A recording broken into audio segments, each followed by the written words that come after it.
Destination, it's a fun idea, and I like the concept, but it kind of feels like what I think you mentioned earlier, but taking a concept and that's it, and then just running with that without fleshing other stuff out. And they're entertaining, and they're kind of neat to see. But after like the third one, I get the idea. Everybody is gonna die. It's fun to see how it happens, but I just can't. It drives me crazy.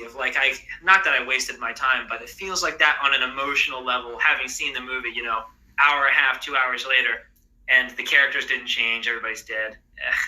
So I would probably have to say some people behind those movies in particular, but they make money, so. They do, and they're making another one. See, I don't hate the Final Destination movies, but I think it should have been just a one-off. You know what I mean? I think it should just been one film. Okay, I could agree. It was a great idea. I think it was a great original idea. I think once you do it more than once, it's like I say the same thing about the Saw movies. Like, great idea.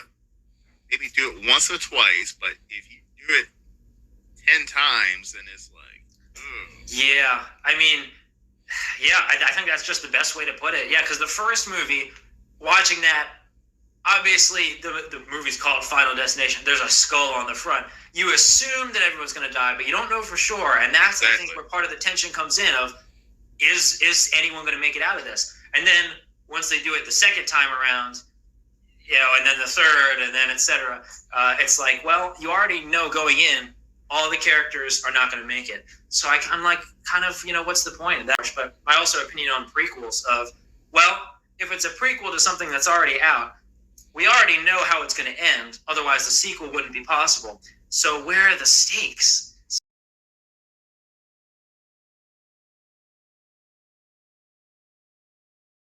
And in the golden ages of the 80s, and like the older I've gotten, though, I need motive for the killer. I can't. That's my biggest problem with the original Terrifier. It was I did not know it was just slaughtering for an hour and a half, 2 hours, and I'm like, and it didn't give us anything. Yeah, I mean, it's a good hook, but you've got to have a little more. Yeah. Yes, to keep me in for an hour and a half. So, but a good horror movie makes you feel something about the killer. Like, either you're like, wow, I see where they're coming from, or wow, this is an awful person. Yeah. And I feel like some filmmakers forget that, and you just have a killer with no backstory. Yeah, I mean, a lot of those. I mean, I've seen a bunch of them too, varying qualities, of course, but.